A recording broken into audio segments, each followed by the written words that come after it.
Management आएंगे उनसे हम लोग बात करेंगे। तो मैनेजमेंट को बात एक बात भैया, 10 डेज पोस्टपोन किया एग्जाम को, ठीक है ना भैया? 10 डेज में क्या कोविड खत्म हो जाएगी क्या?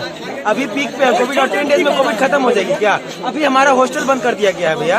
हॉस्टल बंद कर देने के बाद हम लोग को बोल रहे हैं घर जाने के लिए। ऐसा भी धमकी दिया गया है, अगर हॉस्टल नहीं बंद करोगे, खाली नहीं करोगे ना, तो सामान फेंक दिया गया जाएगा। ऐसा धमकी दिया जा रहा है मैनेजमेंट के द्वारा। मान लीजिए सर, हमारा घर बिहार है और किसी का छत्तीसगढ़ है और भी कोलकाता के है, बहुत सारे जगह जगह के है। अभी मान के चलिए, अभी तो ट्रेन का वैसे भी बहुत ज्यादा प्रॉब्लम होने वाला है, फ्लाइट का कैंसिल, बहुत ज्यादा फ्लाइट कैंसिल हो रहा है। तो हम लोग घर जाएंगे, घर कहाँ से जाएंगे? और घर जाए नहीं जाएंगे, घर मान लीजिए तो रहेंगे कहाँ पे? हॉस्टल तो हम लोग को बेदखल कर दिया ना घर से। ऐसा नोटिफिकेशन आ रहा है सर कॉलेज से।